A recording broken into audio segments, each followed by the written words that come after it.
உண்மையில் நிலைமை நினைத்து பார்க்க முடியாத அளவு தீவிரமடைந்துள்ளது. இந்த ஸ்திரமற்ற தன்மைக்கு உண்மையான காரணம் யார் என நான் விரல் நீட்டப் போவதில்லை. ஏனெனில் அது அனைவரும் அறிந்த ரகசியமாகும்.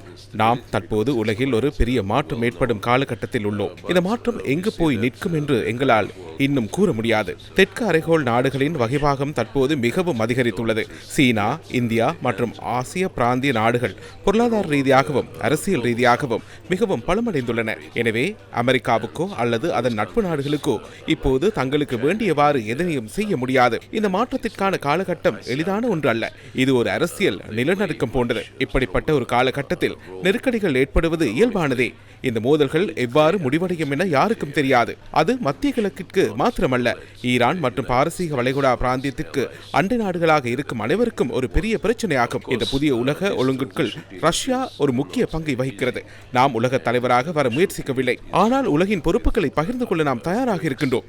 இலங்கையுடனான சர்வதேச உறவு என்பது எரிசக்தி அல்லது பாதுகாப்பு உறவுகளை மாத்திரம் அடிப்படையாக கொண்டது அல்ல.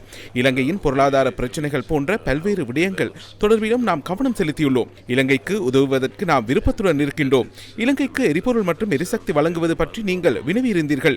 அது தொடர்பான கோரிக்கைகள் தற்போது மாஸ்கோவில் பரிசீலிக்கப்பட்டு வருகின்றன. ரஷ்யாவிடம் எண்ணெய் கேட்பது இலங்கை மாத்திரமல்ல, இன்னும் பல நாடுகள் உள்ளன. எமது வளங்களின் அளவுக்கு ஏற்ப அது குறித்து நாம் பரிசீலிப்போம்.